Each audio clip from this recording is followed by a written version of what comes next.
The SEC from Tennessee to calling them hogs.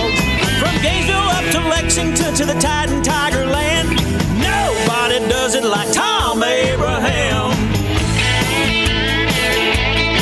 I guess I'm on here. Am I on? Can somebody respond?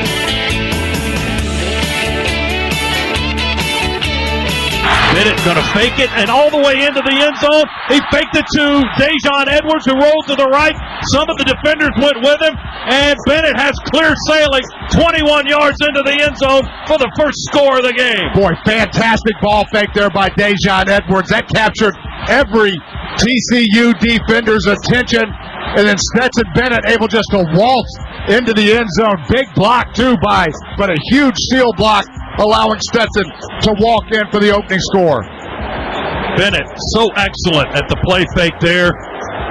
And a 21-yard touchdown, his 9th rushing touchdown of the season. Georgia on the board first. A little horn-fogged blood on their hands. The kick after by Gwathney is up and good.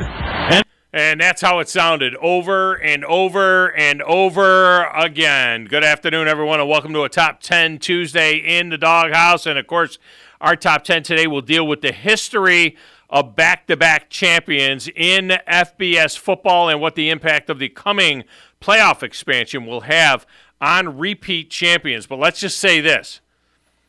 What Georgia did last night, simply eviscerating TCU, will have a lasting impact on the narrative that the SEC is simply different than the rest of college football. It just is. It just is. And for Kirk Herbstreit to imply that this only goes to show that the SEC, quote, and the Big Ten, end quote, have separated from the rest of college football, sorry, Herbie, but the Big Ten is not in the SEC's class. Not now, and maybe not ever. But not now. When two SEC teams make it to the Final Four, they meet in the national championship game. Big teams were eliminated. And as for the Little 12, I mean, their champion, Kansas State, was blown out by Alabama, and their runner-up was destroyed by Georgia. Now, we got plenty on that and the historical significance of what the Dogs did. Now, we'll get into all of that and what may be to come out of Georgia. Because I'll be honest with you, I don't know who's stopping them next season, at least in the regular season. I don't know who's stopping them next year. They have an unusually weak non-conference schedule. Georgia typically, now, of course, they always have the Georgia Tech game, but Georgia Tech generally sucks, okay? But they always have the Georgia Tech game. But the reality is that usually Georgia plays a decent non-conference game against somebody else, like they did Oregon this year. Not next year. Not next year. They don't have that game next year. And their West crossover is Ole Miss. Their rotating West crossover is Ole Miss, and that game is in Athens. The only resistance on the road may be, and I say maybe, at Auburn, if Hugh Freeze gets something going quickly, in the game at Tennessee. Tennessee, maybe. If Tennessee doesn't back off a little bit. Maybe. Look, they're 12-0 and they're in Atlanta. Unless they become mistake-prone, like the Tide did this year, and get dumped in a game or two, they're 12-0. We can get into all of that today as well. TCU freshman quarterback Chandler Morris, who is the son of Chad Morris, who coached in the SEC at Arkansas and never won an SEC game, said afterwards, quote, "We want to be on that tier where Alabama and Georgia are on," close quote. He knows. He knows. That's a kid that had won the job, the starting job out of camp. He knows what he's talking about. He's seen it firsthand with his dad. He knows that it's a different thing. He knows that it just means more. It's different. It's just different. If they ever go away from it just means more, that's what I think they need to go to. It's just different. In the meantime, football is not over as the NFL playoffs begin this weekend. So now we get a month of NFL playoffs in the Super Bowl. It's not over. College football season is over, but it's not over. We still got the NFL playoffs. And the coaching carousel is in full swing, including some key assistants getting canned all over the place. Phone lines are open, 256-576-4977. You can text the show at 732-9TA-SHOW, 732-982-7469. It is a great way to communicate with us. The texter that chided me after TCU beat Michigan said, well, you're changing your tune on TCU, because I said I thought TCU, they showed me a little something the last few weeks of the season, and maybe they got a little something. I had said that TCU was 8-4 if they played in the SEC. And I told them after the Michigan game, okay, maybe they'd be 9-3 if they played in the SEC. And now I'll tell you that they're 8-4 if they play in the SEC, maybe.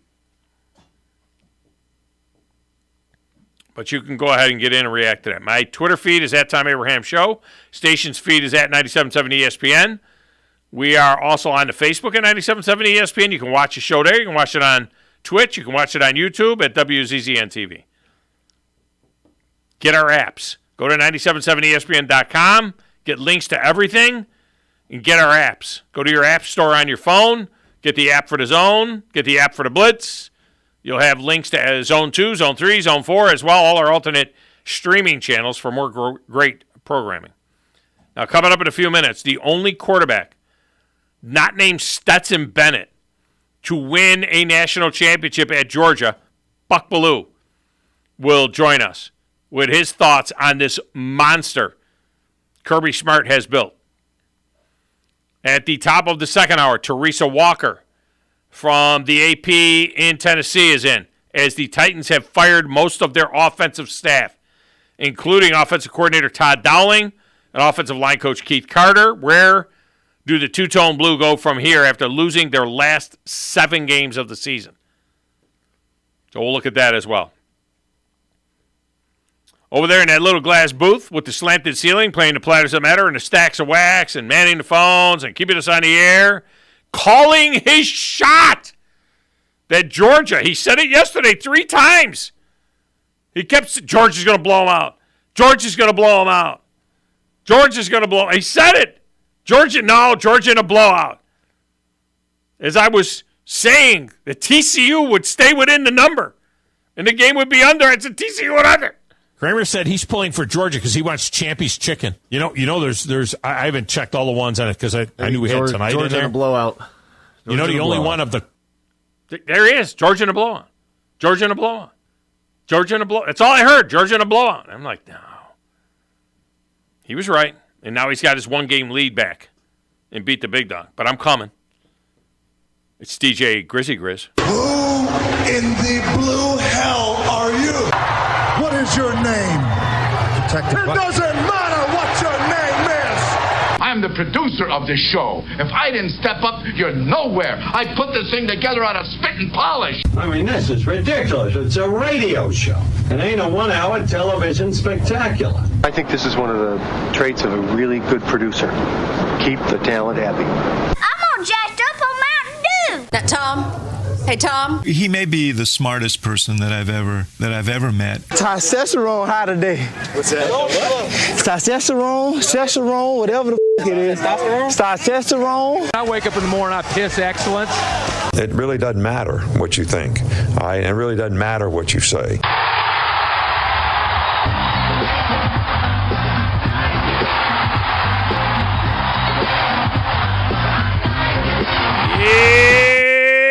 So, Grizz, what you're saying is Kramer says that he hit all 4. I haven't even graded them yet. I mean, it was up late last night with the game because unlike Chuck Oliver and these other lightweights that went to sleep in the second half. What the hell? What do you mean you went to sleep in the second half? To forget it. It's what we do. It was like when LSU played Ohio State. Did you watch the game? Yes. Did you watch every minute of the game? Not every minute of the game. I watched it. I watched the interviews after. I just can't. I can't get to that point. When did you bail? Third quarter. You bailed in the third quarter. Yeah, I mean, National championship game. It was kind of like when LSU played Ohio State in 11 or in 07, and I literally fell asleep halfway through the game. It was like I don't even remember watching the rest of that game in 07. Clubbing baby seals is what it was like. No. It's a national championship game. I watched every friggin' minute of it. Alabama biased, I guess. Doesn't matter. Still watch every minute of that game. So that I could say that Alabama would have at least given them a game. Kramer says, you're just dying to play that, aren't you? Grizz says Georgia in a blowout. I say Georgia by 10-ish. There you go. I was wrong. And under 62.5. We both have it under 62.5. It's up to 64 now. Now you see? It's still a lot of points. That was a lot of points. It was a lot of points. 64 is a lot of points. They almost did it by themselves. What did it end up? 65? They did do it by themselves. They had 65. What a joke. So Kramer thinks he hit this thing. I gotta go back and look at it. Let's see. I don't even see Kramer's picks. Did he do it on air? Was Kramer in? He wasn't on air, was he? No, Kramer was not on air. Yeah, but I did find another clip from where we did take the under. This was pretty good. Grizz, what do you got? Over or under 62.5? Yeah, no, I'm taking the under. I actually talked to a friend about this. I think they could still beat them by enough and still be under that 62. So yeah, give me the under. You talked to a friend. What? What an idiot! Oh, what a loser! Burger or something. I don't know what the. All right, and then Tyler, what do you think? Over under 62.5? Well, if Chris's friend said the under, then yeah, I'm going to agree with the under as well. Wrong, sir. Wrong. All right, we're all on the That under. didn't work either. That was no good either. That was bad. That was not good. I told Grizz this morning. I said put together about 30 or 40 seconds of just all the touchdown calls. So I get done with the staff meeting, and I come up here. I said, so what do you got? He says, it's 3 minutes long. I mean, I had it clipped, too. I was going to send you all the clips of, everything I had, too. Yeah. And I didn't send you I didn't need all that. We don't need the extra point and all the analysis and all that. I just wanted touchdown. It just seems like too many touchdowns to the point where I would just be like, I would have literally just all 3 minutes. It would be 3 minutes of touchdowns. It would have probably been a minute of touchdowns anyway. We touchdown. I wanted to get the good ones, and I wanted to get the good ones where he was where they were really into it. And they were really just dog. Yeah, but they're dogging TCU. Their analysis and the extra point is up and good. I don't even care. I mean, it's just crazy, absolutely crazy. But we'll get into it. Let's get a quick break in here. When we come back, Buck Ballou will join us. We'll get his thoughts on this deal and what this means going forward next, right here on 97.7 ESPN, The Zone.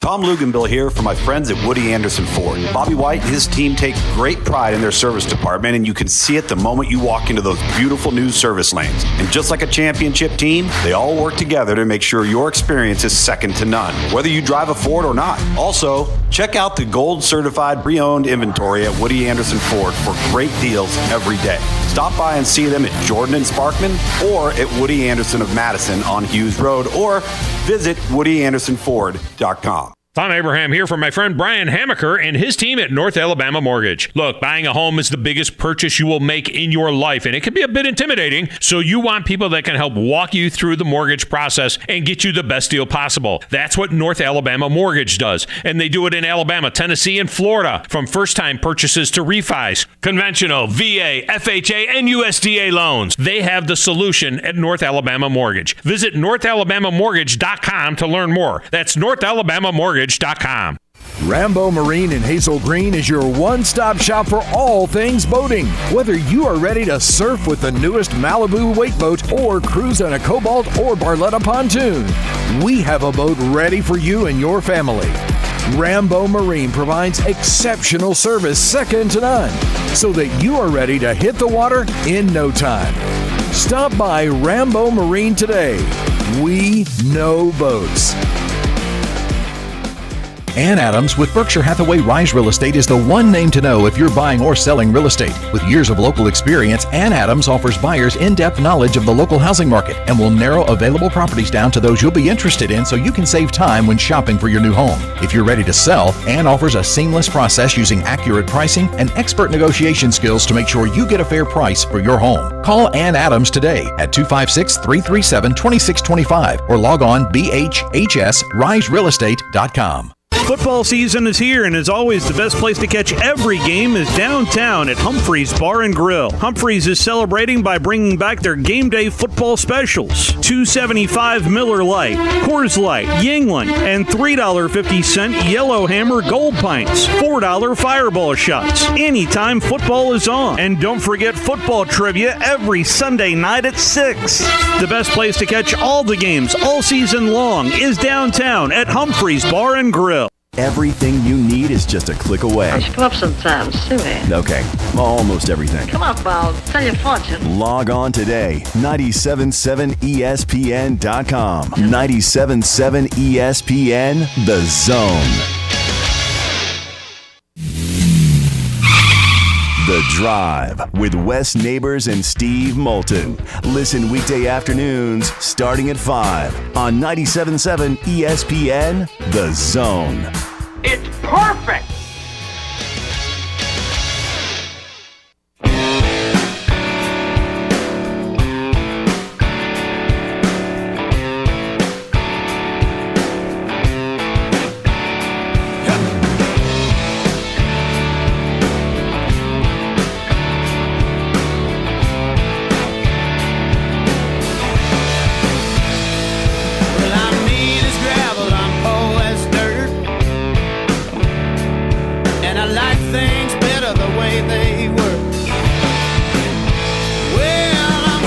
Welcome back, Tom Abraham Show.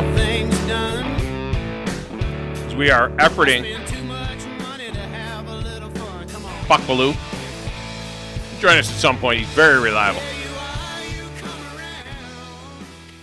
I don't know if he got sideways with us, but he's very reliable. Maybe he ended up doing another interview.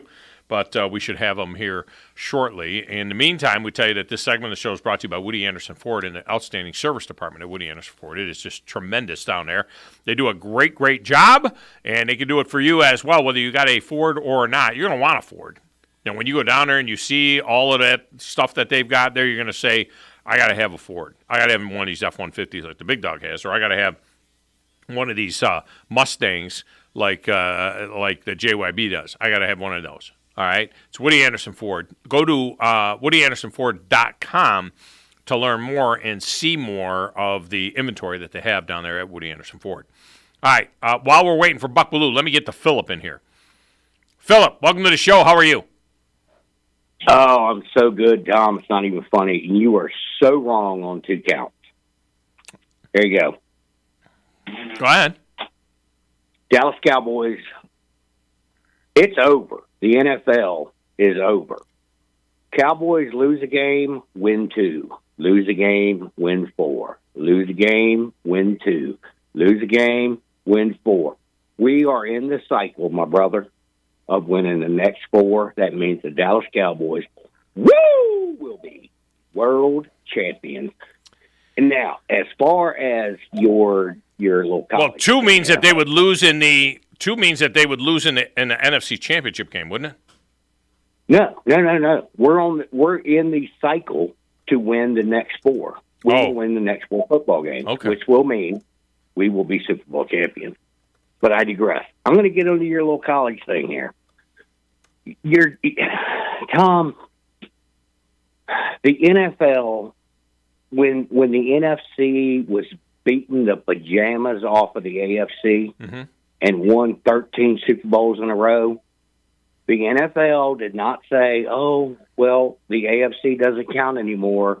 Let's give all the opportunities to the NFC. And that's what college football has done. The SEC, you are dead right. You are absolutely right. The SEC is the most fantastic conference in college football right now. And it's because it's been unfair from the get-go, and they get every single best recruit the entire country to come and play for them. But how is that unfair? I mean, why are people wanting to play in the SEC? I mean, it's circular, but they're not doing anything different. Everybody has the same opportunity to get the same recruits. It's just the kids in the South are better football players. So part of it is 90%, 75% of the teams in the SEC they're made up of players in the South. So it's just better football here. I love the South, Tom. I'm not anti-South. I'm from the South. I don't necessarily disagree with you, but when you have when you contrive something that allows the multiple opportunities for one conference and none for other conferences, and maybe one for a couple other conferences, guess which conference is going to have the best players? Duh. When that settles down, when that stops, and every conference is given the same opportunities, it's going to level itself out. I love the South. I'm happy Georgia won. Yeah. I'm not complaining, but I'm saying it's duh. No wonder they're so good. It's because they're giving multiple opportunities in that conference over the years. Therefore, every kid in Michigan, kid in Ohio, kid in Indiana, who's a freak, he's coming to the SEC. Yeah. Yeah. When that stops, it'll even itself out. Everybody calm down. Calm down. I don't think it's going to. I don't see anywhere where it's going to even itself out. And to be honest with you, I think it's going to get worse as we get expanded playoffs. Because instead of having the only reason Division I college football hasn't had a team win back-to-back championships is because since the Minnesota did it in the mid-30s, all right, which was before the modern era, is because for so many years we just had polls and they just picked the champion. Now that we're settling it on the field and now we're going to expand the field even more, let me tell you something. This is going to look a lot like Division I AA. This is going to look a lot like FCS. It's going to look a lot like Division II and Division III, where they have 3-time champions, 4, 5. North Dakota State won 9 championships in 11 years in Division I AA. The reason they did that is because they play it on the field. And when this thing expands and even more SEC teams are in it, you're going to see 2 SEC teams in the championship almost every year. Almost every year. They're not settling it on the field if they're allowing the only players on the field to be from a particular conference. Well, they don't allow that. I mean, just it's going to be, you're going to have, No, it's got to be square. We don't have... How do you do that? Take the NFL. We don't have, 9 NFC teams and 3 AFC teams. Well, duh, yeah, eventually... Sure you do. I mean, you do in each conference. Yeah, but wait. In each conference, you almost had all 4 teams from the NFC East in the playoffs. You almost got all 4 of them. It's the same thing. It's going to be the same thing. And look, when USC was winning championships and when they won 1.5 back-to-back championships, California had great players and USC was getting all those players. They were keeping them there. Now those players have not been going to USC. Some of them have. Now, Lincoln Riley is going to keep some of those players there. So they have a chance to do something. But I'm just saying it's playoff expansion is going to lead to more back-to-back-to-back champions. I believe that because they're not going to be able to keep people out like they kept people out. And certainly under 2, they kept people out. And even now under 4, they keep people out. They're not going to be able to keep people out. Back-to-back champions isn't the end of the world to me. I loved it when it was Cowboys 49ers. I mean, what an era that was for the NFL. Right, but we've never had, like in 52 years of Super Bowls, we've never had a 3-time champion. You know what I mean? We've never had a 3-peat. Now we did in the NFL with the Green Bay Packers, but one of them was before the Super Bowl. The year before they won the Super Bowl, they won the NFL championship. So they won the NFL championship, then they won the Super Bowl, then they won the Super Bowl. Yeah. And again, I'm not hating on the SEC, so stop. Send your hate mail to Tom. Don't send it to me. Yeah. I'm not hating on the SEC. I'm just saying it's not fair. And until they make it fair, I'm telling you that the SEC will lose some of its prominence, and someone else will be the bomb. Yeah, and I appreciate the call, Philip. Hey, give me a Cowboys. Give me a how about them? How about them Cowboys? All right. There is no making it fair in terms of that. I mean, you're not going to have a draft. There is no making it fair. Pete Carroll said when he was at USC, when he said why he wouldn't go back to the NFL, of course he did, win a Super Bowl. But Pete Carroll said, why would I go back to the NFL? I have 25 first-round draft picks. Nick Saban and Kirby Smart have 25 first-round draft picks. What are you going to do? You can't tell the kids, well, you got too many 5-stars. You can't sign that kid. It's never going to happen. Never going to happen. Let me get Brandon in next. Brandon's gone. Brandon went to bed early. Lightweights. You guys are lightweights that go to bed early. You watch the whole national championship. You don't have to, what do? Do you turn the Super Bowl off? Does anybody turn off the Super Bowl in a blowout? Did anybody turn off the Super Bowl at 28-3? No, I cried. You don't turn the Super Bowl off. You don't turn the national championship game off. This was our last college football game.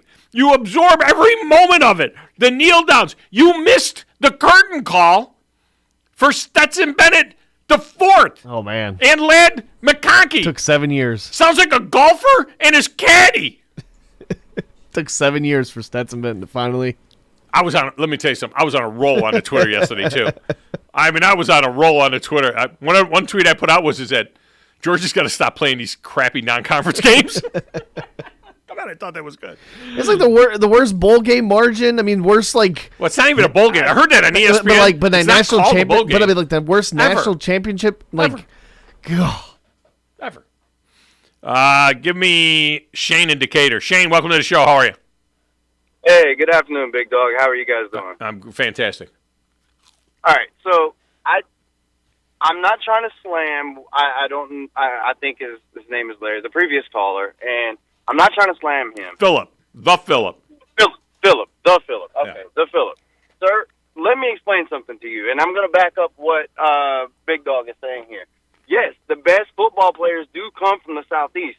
And if you go and you look down the rosters of all, 132 or 33 college football teams there is, the majority of the Southeastern Conference rosters will be filled with kids from the Southeastern region. Right. You go and look at the rosters on all these other college football teams who are, quote-unquote, the best in their conferences or divisions or whatever it may be, their best players are from Florida, Alabama, Tennessee, Texas. I mean, they're all from our region. So your point that until it's fair, it will never be fair. That's a liberal approach. I'm not trying to call you a Democrat or a liberal or anything like that. My point is, we can't expect everything to be fair all the time when it is what it is. And there's no draft. It's not like there's a draft like there is in the NFL, which prevents this from happening. You can't prevent it from happening in college football because of the fact that there's two kinds of kids out there right now. If they're top players, there's two kinds of kids. Players in the SEC and players that want to be in the SEC. That's it. Exactly. And that's what it's always going to be. And that is, by and large, a product of, yes, kids are groomed to pay attention to the SEC. Why? Because it started out with the best kids, the best football players playing for these schools. Yes, now all the kids across the country are being groomed to pay attention to the SEC. Like, for instance, a friend of one of my wife's bosses, her kid played for Michigan. He just transferred to Florida. He's awesome. You know what? But he's seen the writing on the wall, and he knows that he's going to be recognized and be in the spotlight more if he's playing in the SEC. Yeah. Regardless if he's starting or not. Even if he gets. Well, what's the other thing, Shane? What's the other thing the SEC does? Puts players in the NFL. Gets them paid. Well, players. Puts players in the NFL. So if you want to go to the NFL, you want to get paid, you want to play in the best conference, you play in the SEC. Just the way it is. Absolutely. And I hate to say it this way, but you know what? College football is what it is. It's a business. And I just wanted to put that out there. Yeah. And I appreciate everyone's takes. And Big Dog, thank you for letting me share. And you guys have a good day. I'm looking at Georgia's roster right now. They've got a kid from Maryland. I'm halfway through the roster. I'm counting Texas. Kids from Texas are that's the South. They got a kid from Blackshear, Georgia. He's the quarterback.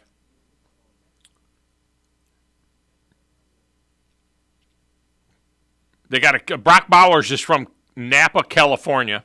They got 2 California kids. I'm going through their roster right now. They're all from Georgia. I mean, they're all from Georgia, some from Texas. Got a couple from... it's ridiculous. All right. Buck Belew's going to join us. We're going to take a short break because we got to get it in. And then Buck Belew is next right here. That's a kid from Georgia. He won a national championship. Back with that next right here on 97.7 ESPN, The Zone.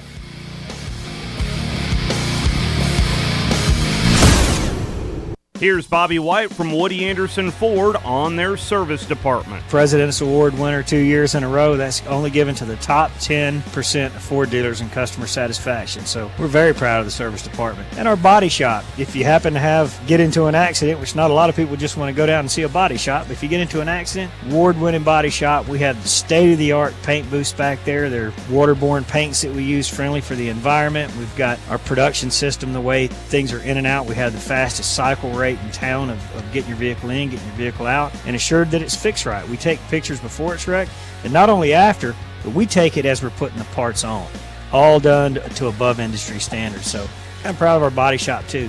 Don't forget our parts department. So if you don't happen to need parts, performance parts, or just parts if you're a weekend mechanic. Woody Anderson Ford, located at the corner of Jordan and Sparkman, as well as Hughes Road and Madison. You can also check out the great deals at WoodyAndersonFord.com. When I chose a garage door company, I did my homework. I needed precision overhead garage door service. They have a 5-star Google rating. I checked their reviews and liked what their customers had to say. Precision overhead garage door has lifetime warranty packages. Same-day service if I call before 2 p.m. If they can't make it the same day, my service call fee the next day is waived. They did a 25-point safety inspection on the door and operator. Now that's peace of mind. Residential, commercial, and gate services. Precision overhead garage door service. Call 256-400-4500. What can you expect when you shop for a firearm at Bullet & Barrel? Expect great prices. We specialize in quality over quantity. Expect great service. Our professional sales staff is never pushy. We won't talk you into something that doesn't fit your needs. You have the right to make a smart, informed decision. Expect Bullet & Barrel, Alabama's only 5-star indoor shooting range, to support you after the sale. Bullet & Barrel, 3252 Lehman Ferry Road. Like or follow us on Facebook. Come see us soon. And now, a man who knows what you ate for breakfast. Time now for the biggest thinker of them all. He knows it all. He is Drew DeArmond. Listen to Drew and Scott Tyson weekday mornings. It's Talkin' Ball on 97.7 ESPN, The Zone.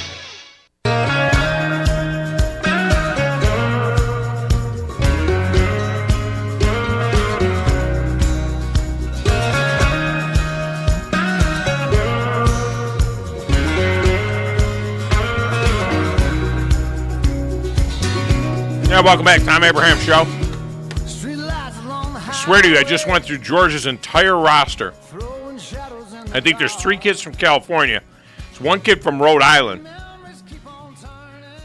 There's 1 kid from Maryland.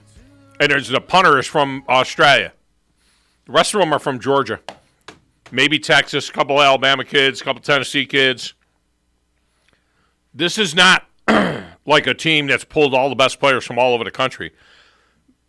They pulled all the best players out of Georgia and out of the Dirty South. Joining us now, a guy that knows something about that. He is the only quarterback at Georgia to win a national championship that's not named Stetson Bennett. He's Buck Belew's 680 The Fan in Georgia. Buck, welcome back. How are you, man? Hey, Tom, man, I'm sorry I'm running a little late, but I got in the middle of this brouhaha here at Academy Sports over all this Georgia national championship gear. I barely got out of there alive, man. Yeah, no, I hear you. And this is an amazing thing. And Buck, I'll tell you what, You look ahead to Georgia's schedule next year, and I know they'll have a new quarterback. I'm not sure the new quarterback's not even going to be better than the last one was. But you look at their schedule, it's an unusually favorable schedule for Georgia. They usually play a little more difficult non-conference schedule. I don't know who stops them. I don't know how this doesn't go another 12-0, and then we'll worry about Atlanta and the playoffs. Well, I've already circled Game 9, is it, November the 19th? I think that's it, where Georgia travels to Knoxville to take on Tennessee. Look, if you hadn't figured out, the Volunteers are a program on the rise. Right. I guess you weren't paying attention to the fans out there I'm talking about. But, that looks to be the biggest hurdle, and then you get LSU or Alabama in the SEC title game.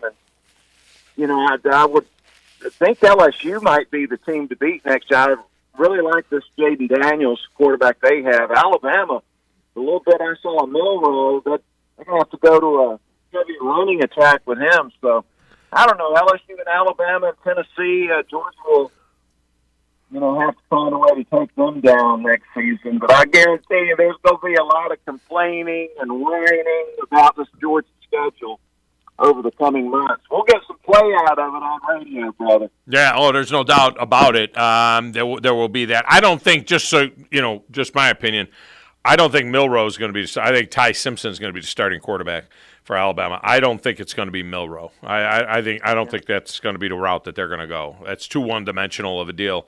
I think it's liable to be Ty Simpson. And, of course, they got a couple of nice young kids coming in. But to Georgia – I mean, what an absolute display of dominance in every single aspect of the game, and starting with Stetson Bennett. And everybody talks about Stetson Bennett. Maybe he'll get a chance to hook on with a team, and maybe he'll get a chance to come in and be a free agent. And halfway through that game, I started thinking, you know what? Yeah, he's little. So is Bryce Young little. And Bryce Young's going to be a top 3 pick. He's slight. But this kid... Who are we to say that maybe this kid can play in the NFL? What is your take? You know what a quarterback looks like. Well, I've just never understood a lot of these NFL organizations and the decisions they make personnel-wise. I mean, say if I was the general manager of I call them the Phoenix Cardinals, and you had Kyler Murray as your starting quarterback, well, don't you want a guy that's similar to him in skill set as the backup quarterback? Well, no, they've got a pocket passer as the backup. Makes no sense to me. So I think there's a place for him somewhere. But these NFL personnel guys, they're real prudes if you're not 6'4", 230. Well, he's deceptively fast, slippery, can get free. I mean, look, you and I both last year were questioning after the SEC championship game whether or not they should come back with Daniels in the for the playoffs, and look what the kid went on and did. And now Daniels is on his 9th team, I think, something like that. JT Daniels, he's playing for every team in the country, at some particular point in time. It's just an amazing story. You wrote a book about your path and your journey to being a championship quarterback. You need to write the book too about Stetson Bennett. Maybe you should write Stetson Bennett's book, because what a crazy story. Well, Hollywood isn't this good to write something like this. I've just been a sucker for the perseverance story. Yeah. Whether it's sports or just life or whatever. And to see his determination, his belief in himself, to persevere through those times where nobody was really saying that he was good enough to play. And look at him now.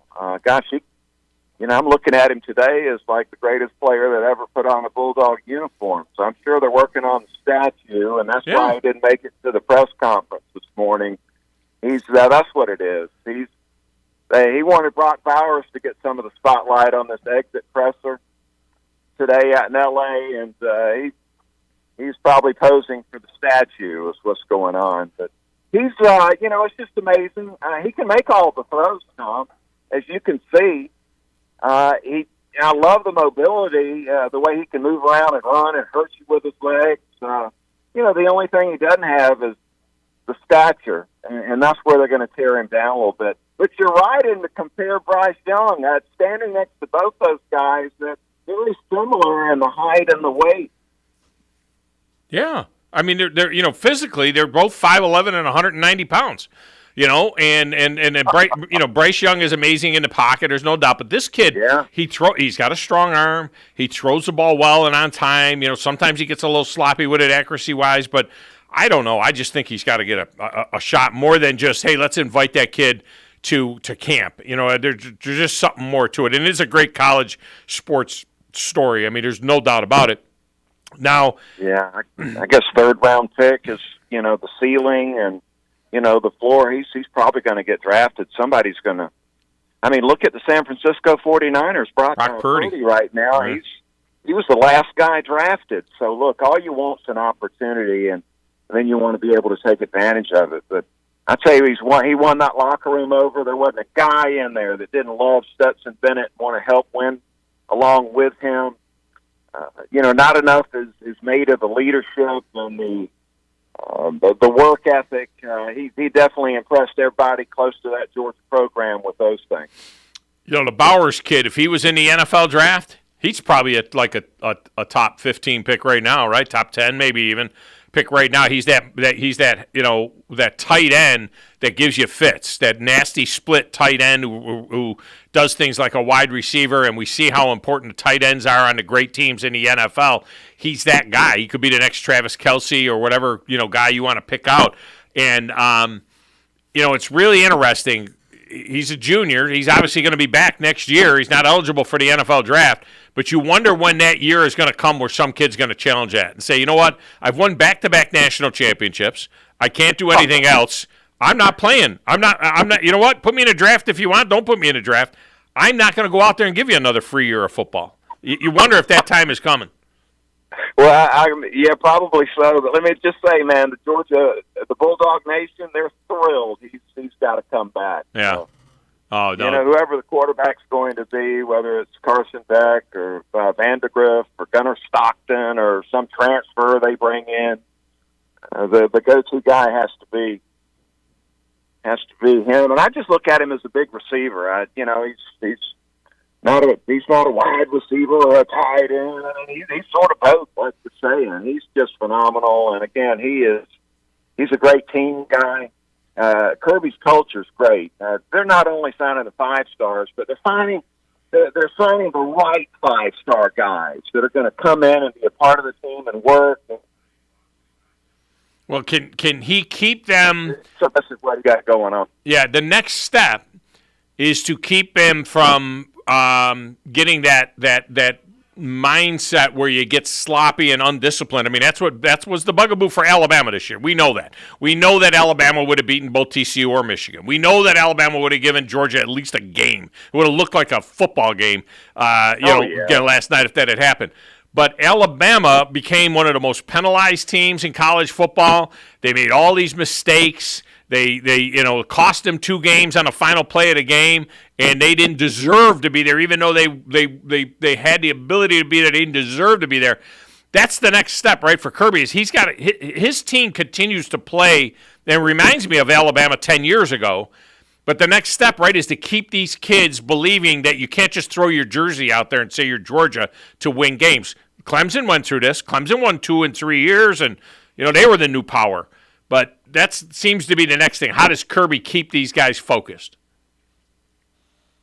One day at a time.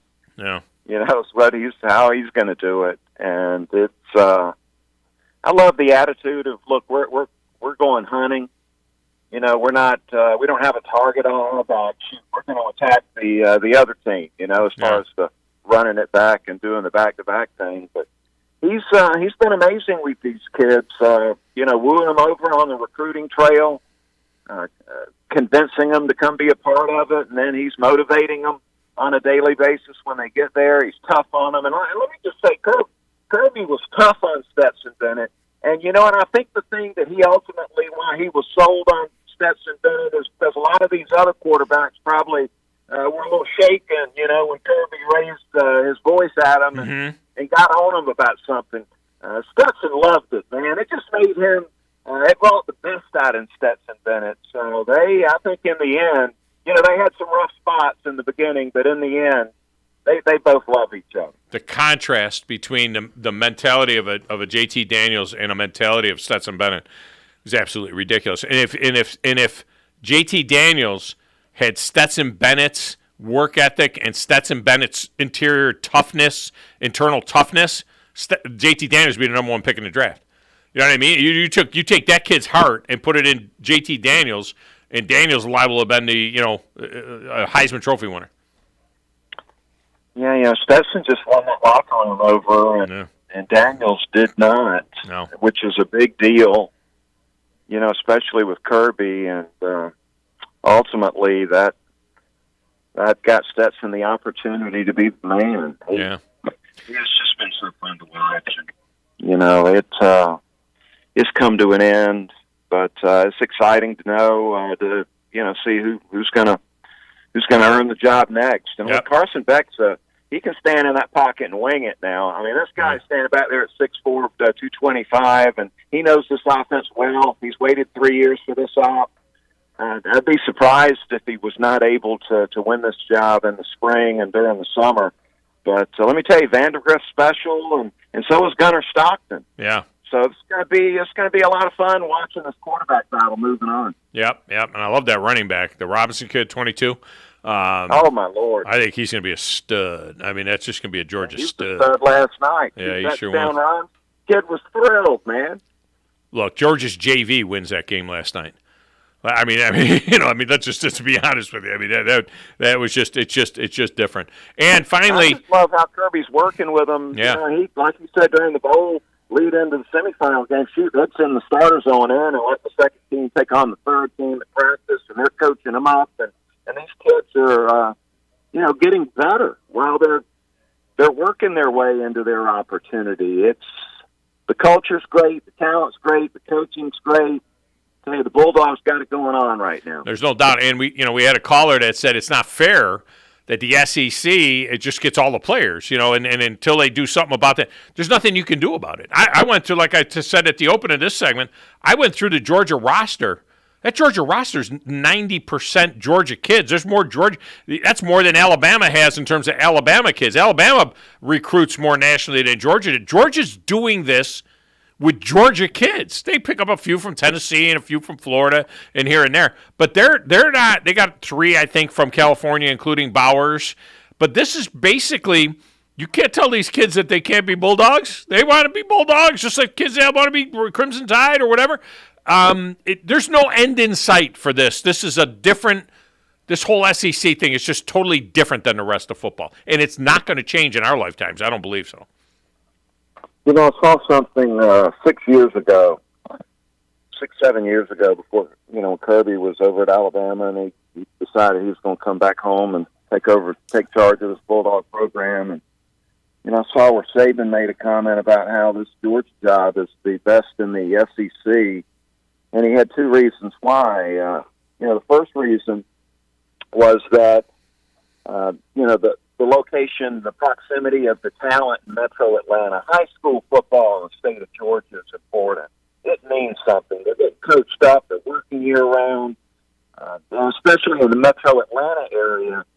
It's like shooting fish in a barrel. And so that was the main reason why Georgia was such a dangerous program. It's what Nick Saban was saying to one of these national writers. And then the other thing was they don't have an in-state rival to steal some of these big-time players away from them, which he's trying to be honest about where Georgia Tech was at, or is at the time. Right. And look, 6 years later, it's been proven that's the case. Kirby's recruiting Georgia, like you're pointing out, and they've got no real threat as far as the in-state. Like Alabama's got with Auburn, there's none of that going on. So Kirby's taking advantage of it, brother. Buck Bellew has been our guest. Buck, I appreciate you so much. Great stuff, and we appreciate you coming on and joining us. Keep on keeping on over there. Hey, thanks, man. All right, thank you. Buck Bellew, national champion 1980. Now Stetson Bennett, 2021, 2022. All right, we'll get a break. We'll come back. It's the Tom Abraham Show, 97.7 ESPN The Zone.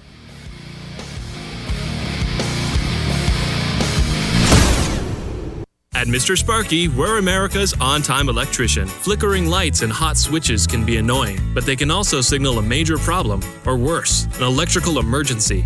So play it safe and leave it to the experts at Mr. Sparky. Trust our team of professional, clean, and friendly electricians. We'll get it done right and get it done safely. You don't have to put up with any malarkey. Call 888-8-SPARKY. Independently owned and operated. Licensed in the respective state or county. No representation is made that the quality of the legal services to be performed is greater than the quality of legal services performed by other lawyers. This is Attorney Tommy Sinyard on behalf of Sinyard Law, and again, proud to be a sponsor of All Things Football here on ESPN Radio. My son Bart and I started our own law firm July 1 and are very proud and excited to be bringing you our 50 years of collective national award-winning injury trial law experience. Check us out on the web, sinyardlaw.com. Sinyard Law, nationally recognized, locally respected. Specializing in simple and affordable rentals, McCurry Van and Car Rental can make sure you have just the right vehicle for your next family vacation, weekend getaway, or if you just need transportation while your vehicle is being repaired. McCurry carries Ford Transit vans and Mercedes Sprinter vans, trucks and work vans, and more. And they offer discounted rental rates for long-term rentals. Now with 4 locations: Athens, Muscle Shoals, Coleman, and Huntsville. Log on McCurryRentals.com to make your reservation now. That's McCurryRentals.com. Hi, this is Wes Neighbors. I'm here with Sam Fleming with Fleming Roofing and Restoration. Sam, tell the folks about Fleming Roofing and Restoration. Hey, Wes. Our company, Fleming Roofing and Restoration, specializes in commercial and residential roofing and repairs. I'm a fifth-generation Huntsvillian, and our family's been doing construction business in Huntsville area since 1965. Sam, what kind of roofs does Fleming Roofing and Restoration do? Our guys are skilled enough. We can come out and address any kind of leaks or issues you might have on your commercial, on your metal roofing, on your shingles. We can do anything, and we can offer you a solution to repair it, or we can replace it. Well, you guys also do insurance restoration. Our staff has 10-plus years of experience as insurance adjusters, and we really do know the inside and out of the claims process at Fleming Roofing and Restoration. Check out Fleming Roofing and Restoration online at FlemingHSV.com, or you can call or text them at 256-651-9440. Hey, Wes, we show up. Greeny with Mike Greenberg. This is Mike Greenberg. Be sure and download the app today. Just search for 97.7 ESPN and listen to my show every weekday right here on 97.7 ESPN The Zone.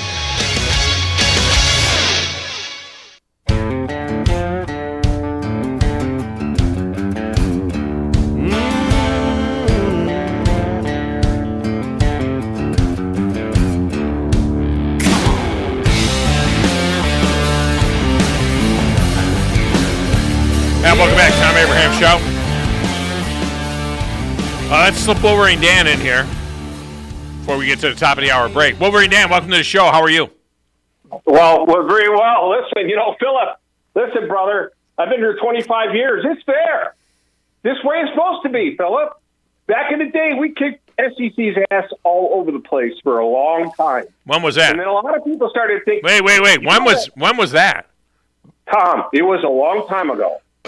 How long ago? But don't laugh, dude. Don't look at your records back in the day. How long ago? We had Bo, we had Woody, all right? We had Paterno. We kicked your butt, all right? Now, but check this out. Don't take offense to that, because right now you probably surpassed how many times we've kicked your butt, back in the day. Now, with that said, and you're going to disagree, you do it every time. I came down here, brought my kids, because why would I want to live up there? Upstate New York is pretty. I might want to live there, but the taxes suck, and, the government sucks up there. Yeah. And the same thing with Michigan. It's beautiful in parts, but it sucks. So why do I want to bring my kid up there when I come down here? Got a great education. Both of my kids are making big cash, a big cash, all right? And I'm proud. They're doing real well. So why would I want to live up there? So, Tom, some of these kids are coming down here from up north, and it's a better place to live. It's a better place to raise a kid. And I'm going to tell you what, I got another year of hearing how great the SEC is. And you know what? I cannot disagree with that, because they are who they are. You know what, Tom? You can yell at me all you want. But after halftime, I stuck around watching a little Jesse Waters World. I said, let's switch it for his halftime. I don't want to hear the band. Came back. As soon as I turned it back on in the game, They're going down the field, and they score. And I'm going, you know what? I ain't going to sit up, and my sleep means everything to me. I ain't staying up and losing sleep over a route, cream, butt-kicking, it was history. It was history, though. I mean, it was the biggest blowout in the history of history. Yeah, but we love college football. Every year. You know why? We love college football. Yeah, but I love it. Yeah, but check this out. A couple things. Number one, this race on the upswing, Lions. Number two, I've got a hockey team that's won 11 Stanley Cups. I can go for an hour and 45 minutes up north and go to some Bridgestone, dull rubber, no groove in the tire team that sucks, that don't have a banner. It says national, doesn't have a Stanley Cup championship banner. So I always got that on you, Tom, period. All right.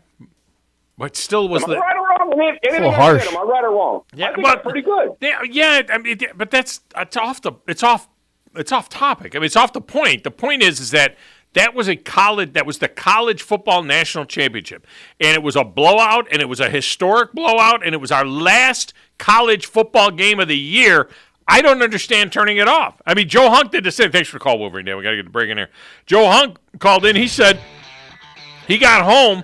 He turned the game on. It was 38-7. He turned it off and watched a show on a DVR. I don't understand it. I don't understand. You love college football or not? And this was a historic moment in college. That night, that night where it rained in a dome on TCU in LA, a cold, windy, rainy night in a dome. And it only rained on the TCU crowd. The wind was blowing in such a fashion to where the constant rain was coming. It was blowing on.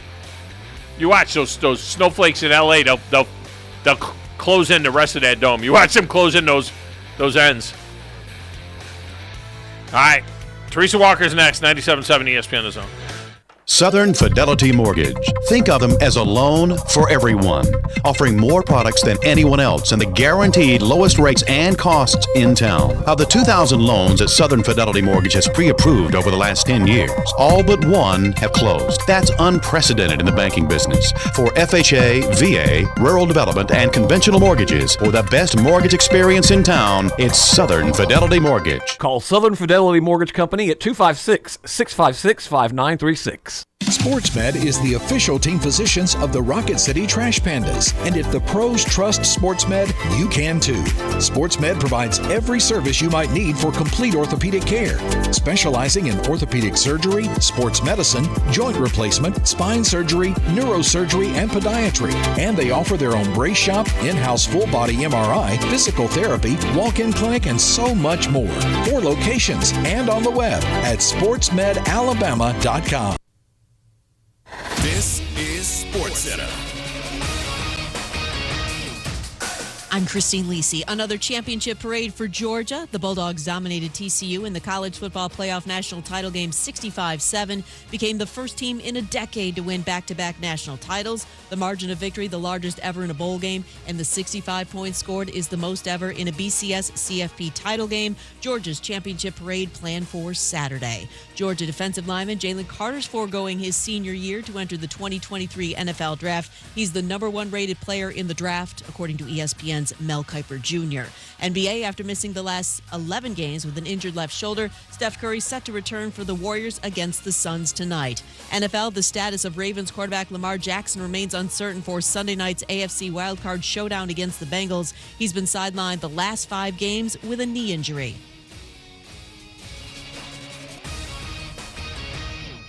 WZZN, Union Grove, Huntsville, Alabama. 97.7 ESPN The Zone. Online at 977ESPN.com. Stream them online. Call in. It's an important job, and it's an vital organization. Tweet in and join in. We are 97.7 ESPN The Zone. You need to be more like a dog. Like what you guys are doing. You've got your fingertip on the pulse of your listeners. You guys know what they're talking about. Be a dog. God bless the show. You are the Messiah. We need more dogs. This is the best show on radio. The big dog, Thom Abraham, is here with you. Hey, I see So settle in and get your bark on. That's my dog! Now live, here he is, the big dog, Thom Abraham. How you doing? How you doing? How you doing? How you doing? How you doing? How you doing? How you doing? How you doing? Look, I don't speak Spanish. I don't know how to say this, so I'm going to choose my words very carefully. I think you're a psycho. Do you know who I am? I mean, that guy sounds like El McPherson farting into Miles Davis' trumpet. I guess I'm on here. Am I on? Can somebody respond? Get off my lawn. I have to drag my Yankee ass out of here.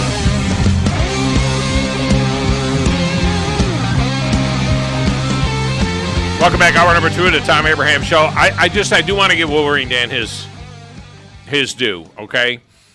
The all-time record between the SEC and the Big Ten in college football stands at 94, 88, and 7 in favor of the Big Ten.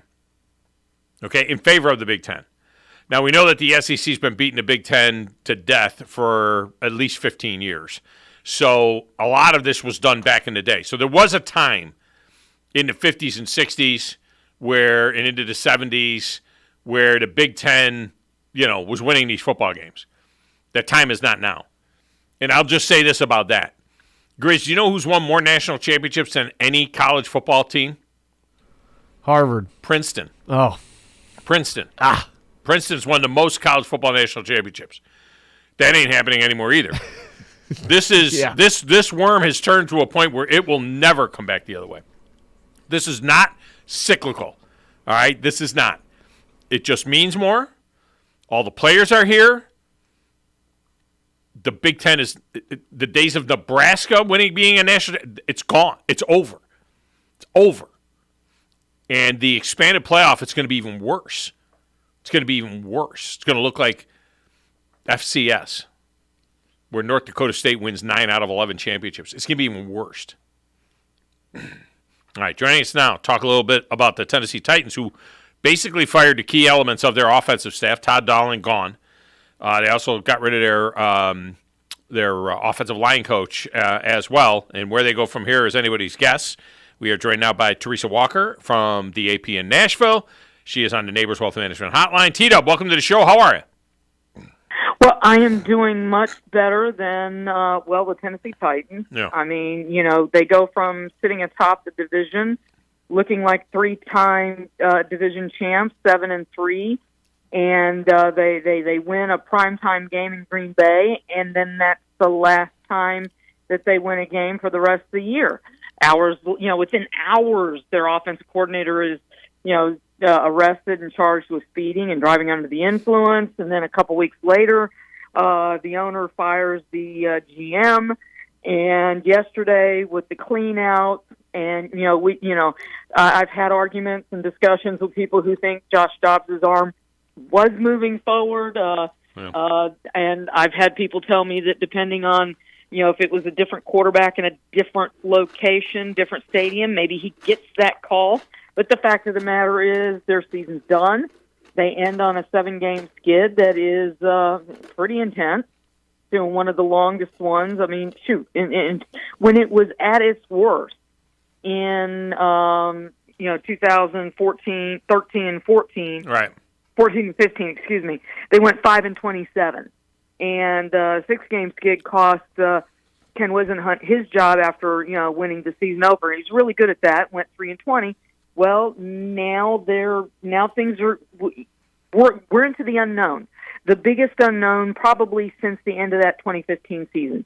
Amy Adams-Strunk had asserted herself for the first time as controlling owner in firing Ken Wisenhunt, and then they didn't bring back Rustin Webster as GM, and then she went and hired John Robinson. 6 straight winning seasons. They were one shy of matching the best streak in franchise history. That was in the run-and-shoot days with Warren Moon and the Houston Oilers.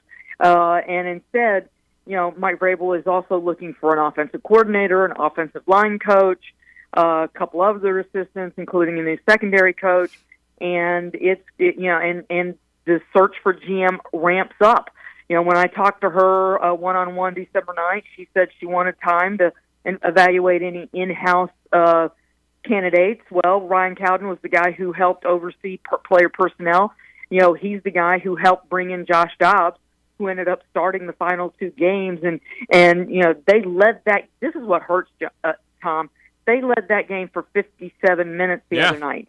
And, your offensive coordinator, somebody who's been on this roster for this long, you had a patchwork, depleted offensive line, a quarterback who'd been there since December 21st, not even 3 weeks. It was more like 2.5, if barely that.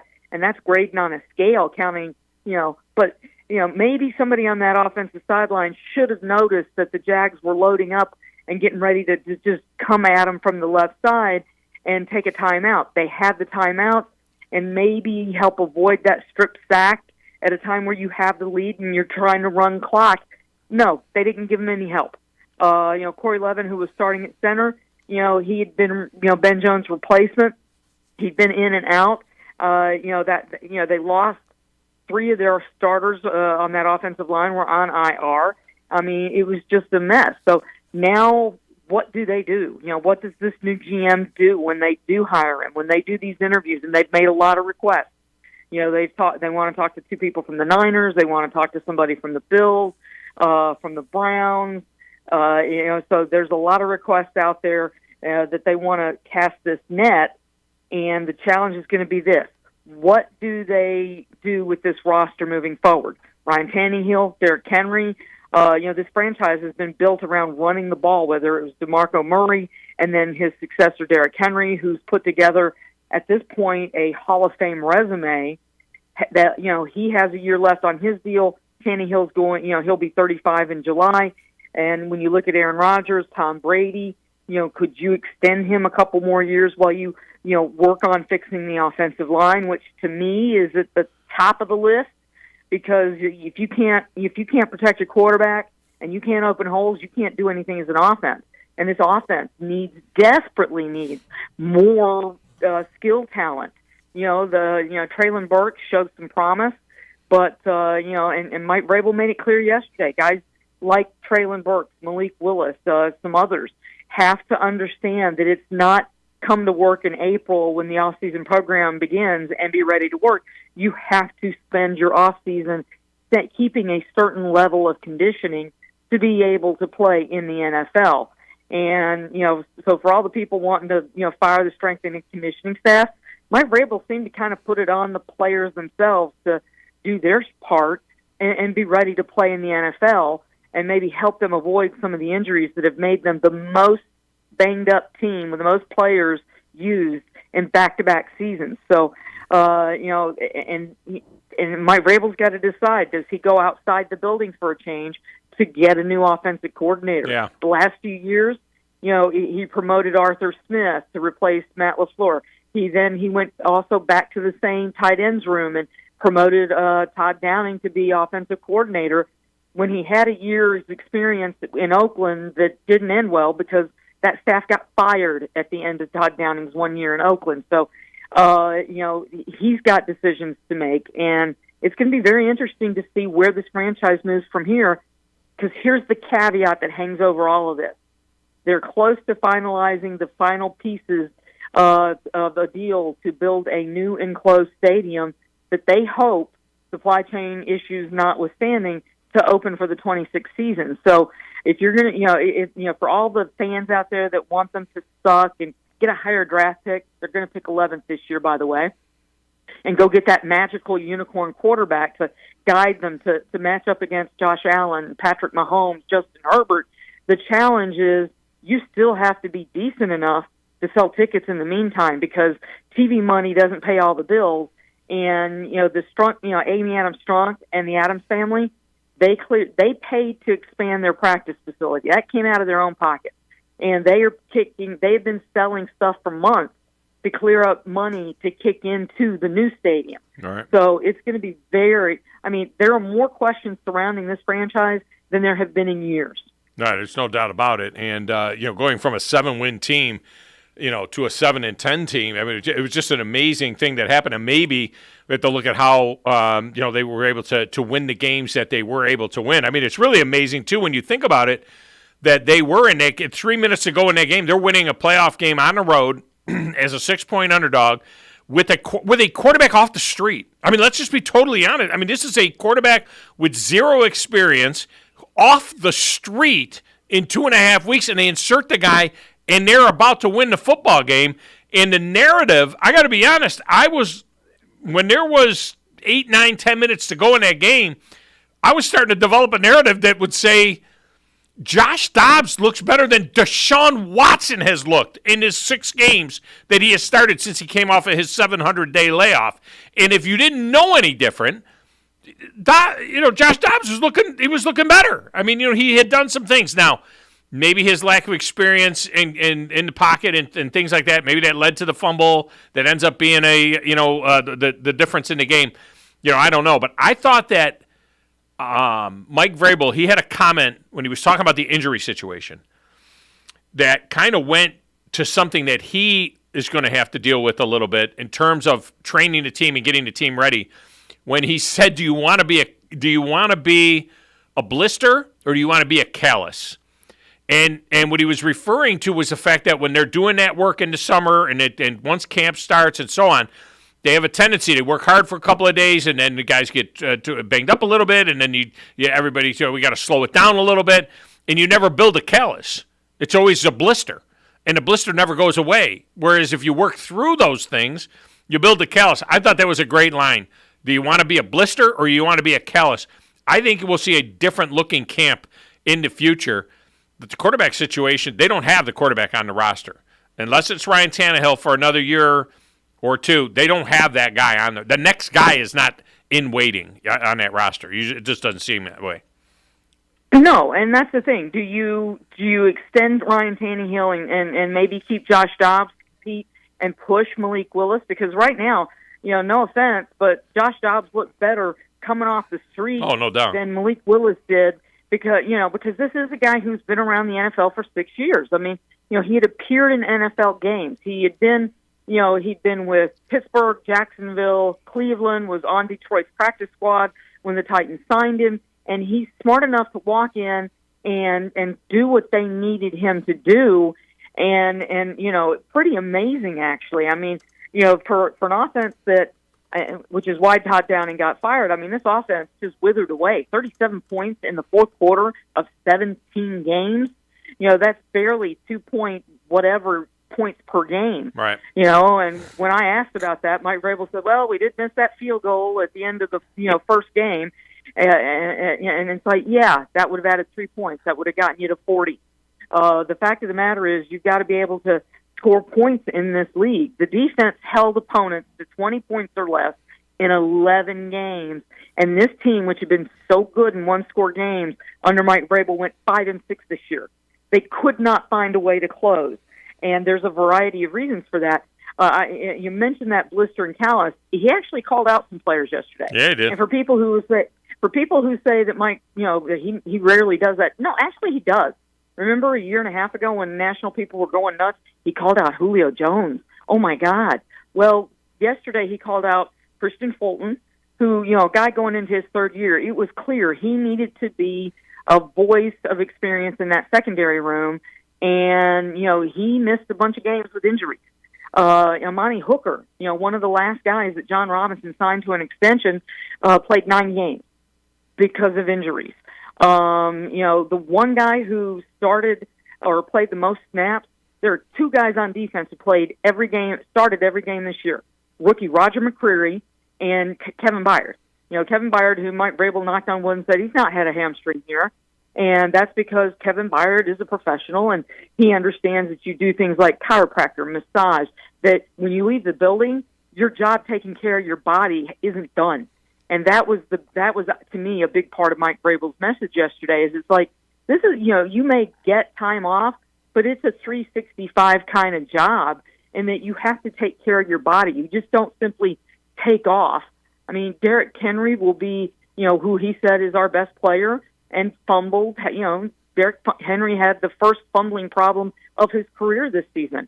and it cost them in a couple of games. He said that too. He mentioned it. He says we gave the ball to our best player, and he fumbled it to some this year. I mean, that was kind of shocking to hear him say that. I mean, flat out said it.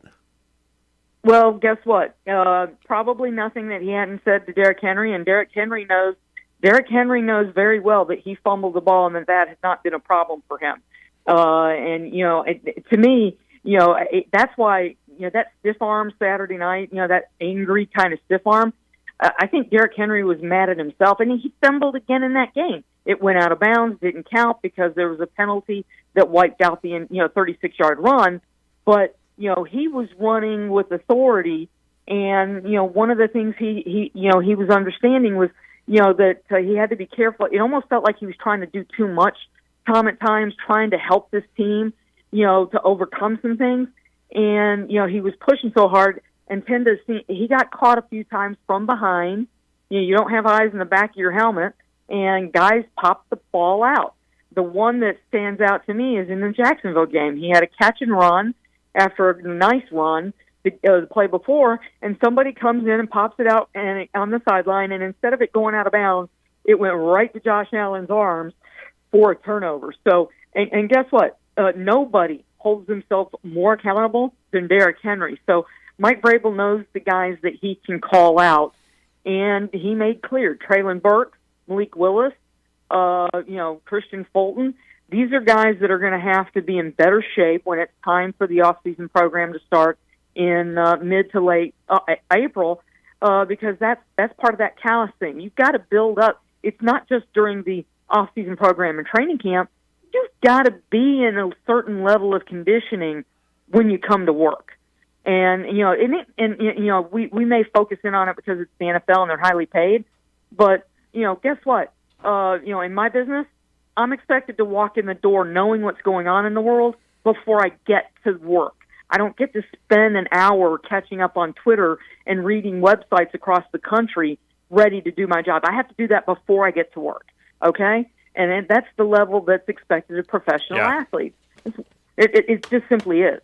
Finally, you wonder if these quarterbacks that are out there, is there another Ryan Tannehill out there, somebody that can revive their career a little bit and give the Titans a good run? And there will be options, right? I mean, Derek Carr could be on the trade block. Jimmy Garoppolo is a free agent. Forget about the fact that Lamar Jackson is a free agent. But there are names that are out there, and it's interesting. There's a CBS Sports story that's out there that is predicting the quarterback for each team next year. And for the Titans, they predict that next year the quarterback will be Jacoby Brissett, who was functional, in his time as a starter in Cleveland. I don't think that's any kind of a long-term answer. That would be a stopgap, and that would be obviously with Ryan Tannehill being let go. But there are some names that are out there, and I'm not talking about a Tom Brady, an older guy like that, but some guys that could be available that have a lot of tread left on the tire. I think Garoppolo is a very intriguing name as well. So it'll be interesting to see if they're in play for any of those guys. Well, and here's the thing. This is going to be part of what, of each of these GMs that come in, they better have a plan and, for what they would do to this roster. And, of course, it starts with quarterback. Who do you like? Who do you see? Is it Tannehill? Is it somebody else? I could make a great case that you extend Tannehill for a couple more years to be that bridge gap, bring Dobbs in, if nothing, bring him back, and make, because guess what? Logan Woodside, yes, he knew this offense, but there's a reason why he was not the number 2 at the start of the season, because easily beaten out by Malik Willis. Malik Willis needs somebody to push him to see if he can go from project to NFL quarterback quality. And I think Dobbs is a guy that could maybe do that. But for a team that has gone through a lot of injuries, I think that's got to be a part of the process too. Who of these guys have bad habits? And, Derek Carr, they brought in Devontae Adams. He had Darren Waller, and yet he gets benched in Vegas as their starting quarterback. I'm not so, sometimes you've gotten all you can get out of a guy, although people in Miami thought that this very same thing about Ryan Tannehill. So the problem is, depending on how you fix that quarterback spot, how much money is left to fix the offensive line and bring in more talent at the skill positions, because that's a big piece of the puzzle too, because whoever you bring in a quarterback, you're going to have to find a way to protect them, and you're going to have to give them some help because you know that's the thing. One big difference. Last year they went 12-5, won the AFC's number 1 seed. What was the difference? Ryan Tannehill started every single one of those games. Found this year, Ryan Tannehill, was not available. I think he started 12 games, went 6-6 in those starts. I think, if I'm remembering the numbers from Pro Football Reference when I looked yesterday. And what help did he have? Traylon Burks was on IR for 4 games, missed 2 others with a concussion. Robert Woods led this team in receptions and yards. And then Austin Hooper we thought would be a much better option. That didn't happen. He was here on a 1-year deal. So they have a lot of things they have to figure out. Teresa Walker has been our guest. T-Dub, I appreciate you so much, and we'll look forward to keeping the chatter going. It's exciting news about the potentiality of getting the stadium project underway. It would be a tremendous thing, that is for sure. T-Dub, have a great rest of your week. You too. Take care, Tom. All right, thank you. All right, we'll get a break in here. When we come back, we'll open up the phone lines again. We have a Tuesday Top 10. 11 teams have gone back-to-back. 8 programs have done it. Have done it 11 programs, 8 okay, let me restate that. 8 programs.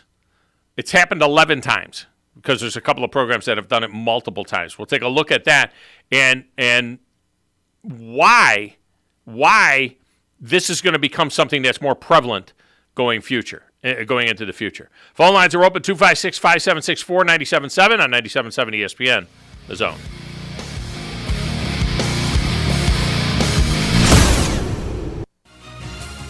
You're listening to the Thom Abraham Show on 97.7 ESPN The Zone. The kitchen is the heart of any home. It's where the family gathers. It's where kids discover old recipes and make them their own. Just starting out or just now getting started on the dream kitchen you've always wanted?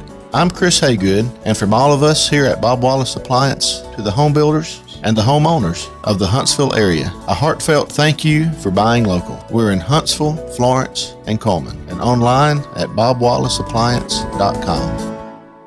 Here's Bobby White from Woody Anderson Ford on their service department. President's Award winner 2 years in a row. That's only given to the top 10% of Ford dealers in customer satisfaction. So we're very proud of the service department. And our body shop. If you happen to get into an accident, which not a lot of people just want to go down and see a body shop, but if you get into an accident, award-winning body shop. We have the state-of-the-art paint booths back there. They're waterborne paints that we use, friendly for the environment. We've got our production system, the way things are in and out. We have the fastest cycle rate in town of getting your vehicle in, getting your vehicle out, and assured that it's fixed right. We take pictures before it's wrecked, and not only after, but we take it as we're putting the parts on.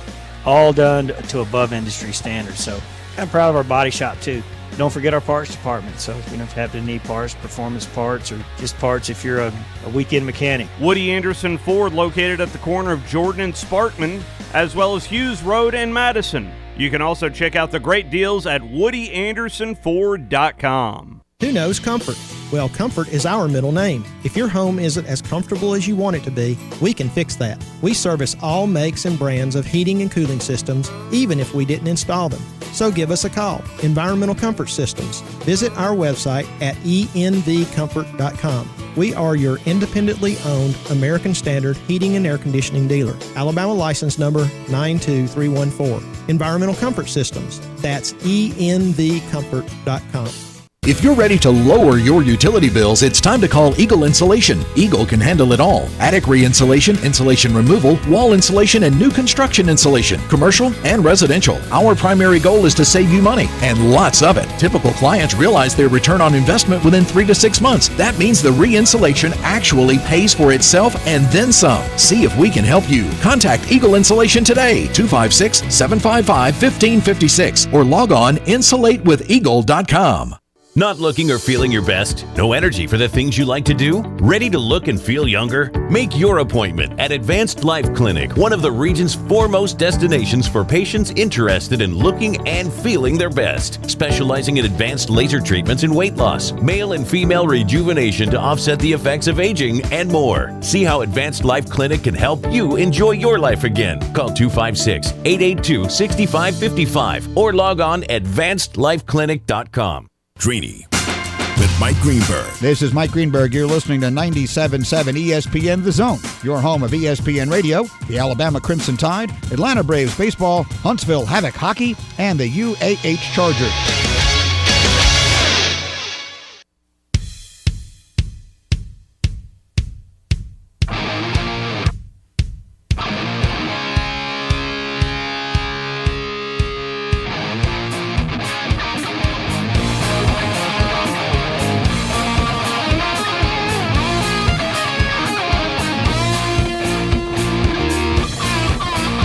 Welcome back, Tom Abraham Show. Segment of the show is brought to you by the Huntsville Boat Show, which is coming up at the VBC beginning on Thursday at 2 o'clock. I'll be there from noon to 2, broadcasting as we get ready to open the doors on the all-new Huntsville Boat Show. And let me emphasize that. It's all new, okay? For those of you that were disappointed maybe in the boat show the last couple of years, it is all new. You're going to want to come on down and check out the 2023 Huntsville Boat Show and all the great products that will be on display there. Now, you can get tickets available at the door or online. The whole weekend pass is $20. Day pass is $12, and there's all kinds of great deals. All right, for military and seniors and first responders, it's only $10. And on Thursday afternoon, the half-price ticket for seniors is $6, a senior day there. So you can check that out as well. Kids are free under 6 years old, and kids from 6 to 12 years old are just $5. Go to HuntsvilleBoatShow.com and learn more. That's HuntsvilleBoatShow.com. And when you come there, if you're there between noon and 2, come find our tent. You can't miss the tent. It's a big red tent. I'll be broadcasting from there. All right, phone lines are open, 256-5764-97.7. We'll go back to the college football off of that amazing beatdown by Georgia. You want to talk about what's coming going forward, and you want to talk about whether or not they can three-peat. The biggest beneficiary of Georgia's back-to-back is going to be the Minnesota Golden Gophers, because you're going to hear about the Minnesota Golden Gophers all year long next year about whether or not Georgia can make it 3 in a row. Because the last time somebody won 3 in a row was the Minnesota Golden Gophers in the mid-30s, like 34, 35, and 36. 36 was the only year, though, that it was in the what they call the modern era. But I'm telling you, I think this is going to be happening more often.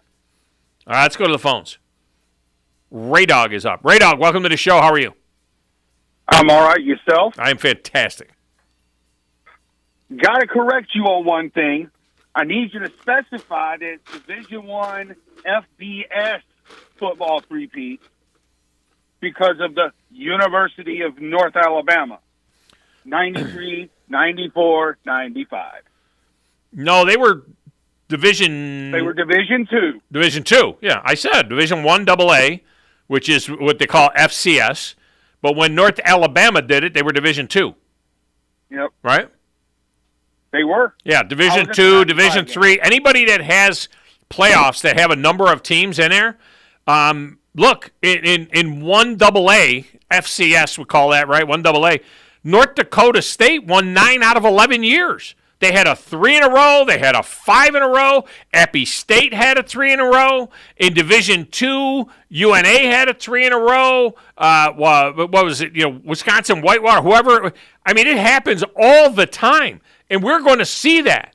We are going to, if people think that, this is going to be great, 12 teams will get more diversity. No, you will not. You're going to see it. There'll be runs where teams will win 4 out of 5 years or they'll win 3 in a row. And you are going to see that because you're going to have all the good teams in there. You're not going to have it like in the old days where they just picked somebody. The Alabama should have won 3 in a row, 64, 65, 66. The 66 team was the best of all of them. And they gave the national championship to Notre Dame. They just gave it to them, who had a tie on their record. That's why they call it the missing ring. They were, Alabama was undefeated, untied. Notre Dame had a tie. They gave it to Notre Dame. Alabama beat the brakes off of Notre Dame in 1966. So now that everybody's going to be in the playoffs, you watch. You're going to see some playoff runs coming up in future years.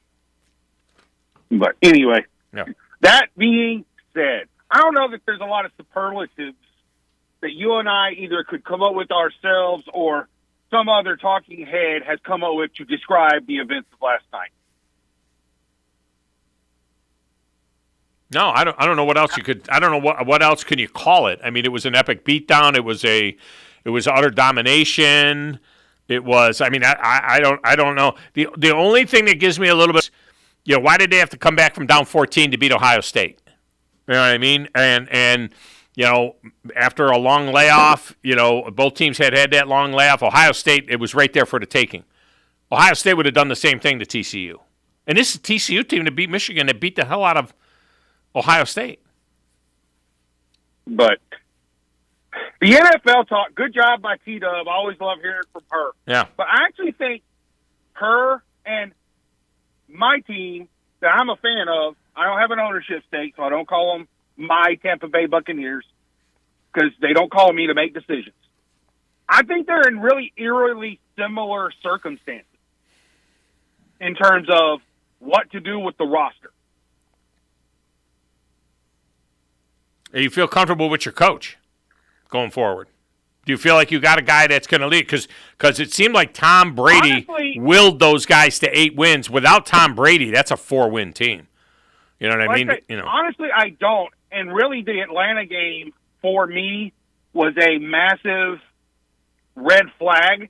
And I know Tampa's got the red flag, so I know that's a little ha-ha funny. But for the coaches to take the ones out and the ones not demand, no. We are not going 8-9. We're going 9-8.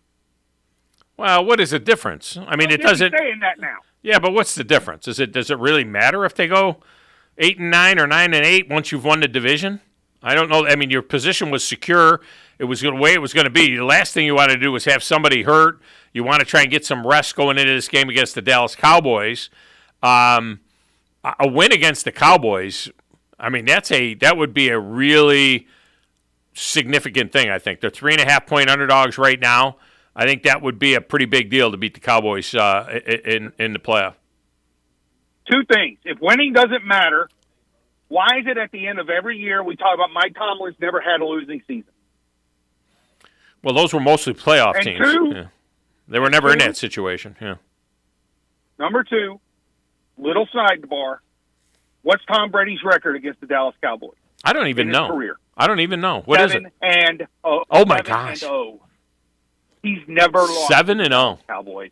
Really? I didn't even know that.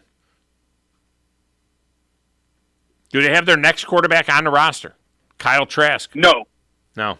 No. Kyle Trask is not the guy. No.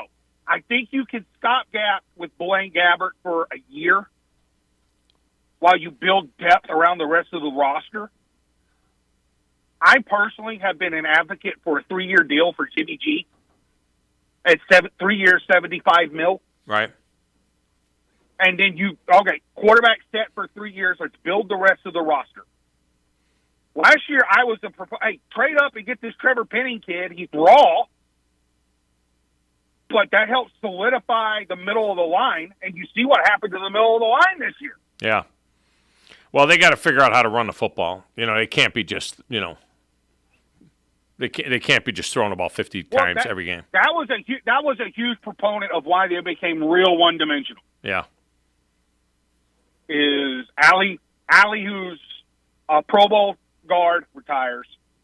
Jensen, top 2 or 3 center in the league, hurt. And then the rookie, I say rookie, he's a second-year guy at right guard. So Tampa was real thin. You're absolutely right. Without Tom Brady, it's a 4-13. Yeah, it's 4-13 team. It will be in the Friday trifecta. So you might want to get a piece of that. It's good stuff. All right, Ray Dog, thanks for the call, man. I appreciate you. Catch you, man. It's a good job by Ray Dog. We'll get a break. We'll come back. Phone lines remain open the rest of the show, 256-5764-97.7. Who are these 11 teams that have won back-to-back national championships? We'll tell you that. And there is a major brouhaha going on, especially at ESPN, major debate that's going to rage on about whether or not Georgia has replaced Alabama as the premier program in all of college football. Right now, Georgia's riding high. I mean, there's no doubt about it. But we'll get into the comparisons there and a compare and a contrast as to who's running the show in college football now, with Georgia winning back-to-back national championships. I think we saw another team that had a helmet that's very much similar to that Grissom helmet that I'm looking at right now that was winning national championships, and we thought Dabo was running college football. And we haven't seen him in a couple of years now. I mean, does it automatically mean that they're done? We'll talk about it next right here, 97.7 ESPN, The Zone.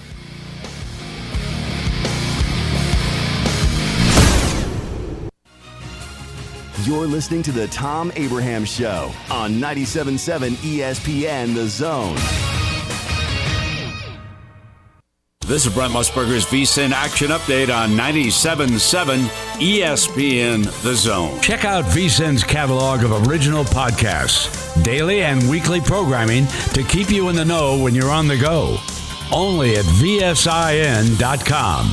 Now, here are the latest lines from my guys in the desert. NFL wildcard round set to get underway Saturday. The Seahawks a 10-point underdog at the 49ers. The Jaguars a 1-point underdog at home against the Chargers. Then Sunday, the Dolphins an 11-point underdog at the Bills. Giants +3 at the Vikings. And the Bengals -6.5 at home against the Ravens. On Monday night, the Bucs +3 at home against the Cowboys. Georgia pounded TCU Monday 65-7 to become the first team in a decade to win back-to-back national championships. The Bulldogs already favored to win it all next year at +300 ahead of Ohio State and Alabama, each at +700, Michigan at +800, and USC at +1200. I'm Trey Westerberg, 97.7 ESPN The Zone. Isn't the story of the prodigal son an amazing story? Basically, a rowdy boy who literally wished his father dead, ran away, and consumed his wealth with hard and fast living. Yet the father looked for his return every day, and when the boy got tired of eating pig slop, he decided to return. What did the father do? As soon as he saw that boy, he ran to him, threw his arms around him, and killed the fatted calf for a great celebration. Hey, I'm John Dees, pastor of the Cross Point Church. If you're looking for a church home, come see us, smack dab across the street from the YMCA in Madison. The kitchen is the heart of any home. It's where the family gathers. It's where kids discover old recipes and make them their own. Just starting out or just now getting started on the dream kitchen you've always wanted? I'm Chris Haygood, and from all of us here at Bob Wallace Appliance to the home builders and the homeowners of the Huntsville area, a heartfelt thank you for buying local. We're in Huntsville, Florence, and Coleman, and online at bobwallaceappliance.com. I always wanted to learn Spanish, but I never thought I'd have the time. Then I discovered Babbel. Babbel's lessons are fun. They only take like 10 or 15 minutes, and in 3 weeks, presto, you're starting to speak another language, like magic. I love that Babbel's lessons aren't just robots talking. They're voiced by native speakers, so you get the pronunciation just right. If you want to learn a language, there's no faster, easier, better way than Babbel. Babbel. Babbel. Go to Babbel.com to try for free. That's BABBEL.com. Babbel.com. You've got to experience Toyotathon at Bill Penny Toyota. They've got the selection with over 700 new Toyotas to choose from. And they've got the extras with Bill Penny perks and a 10-year unlimited warranty. So get on over to Bill Penny Toyota today and experience Toyotathon. Bill Penny Toyota in Huntsville and online at BillPennyToyota.com. Bill Penny's Toyota 10-year unlimited warranty is valid through the 10th year of ownership. Valid on new vehicles only. See dealer for details. Welcome back. Stan McDonald from the Stanton Law Firm. I had lunch with Lewis just recently and with a client of ours, a mutual client, and great to hear all the good things going on at the Stanton Law Firm. Thank you, Wes. The Stanton Law Firm, as you know, we've discussed before, we're dirt lawyers. We do a lot of real estate, litigation and closing. And yes, my son Lewis McDonald enjoyed meeting you a couple of weeks ago, and a couple of your friends. He is, as you know, he's opened up a commercial closing division. So he's really helping a lot of people people who are trying to close, buy, or sell on their commercial property. And you can't be in this community doing business without knowing West neighbors. I don't know about that, but it sure was getting to meet another McDonald and talking a little bit about his grandfather, Coach Dye, and the different things. It was a lot of fun. Well, your listeners are really going to enjoy meeting Lewis and you in this community. And like I said, at Jacob Title or the Stanton Law Firm, we close business. We close some good commercial closings, residential closings. We appreciate being part of your show. Don't miss the 2023 Alabama Boat Sale at Rambo Marine in Hazel Green on January 13th through the 15th. No show means more dough. Rambo Marine is offering $3,000 additional off of every boat bought during show season. Enjoy exclusive deals not available at other boat shows, plus manufacturer incentives and dealer discounts. Again, score an additional $3,000 additional dollars off your next boat at Rambo Marine. And mark your calendars for the Bama Boat Sale at Rambo Marine in Hazel Green. This is Paul Feinbaum. Listen to me coming up today at 2. Now back to the Thom Abraham Show on 97.7 ESPN, The Zone.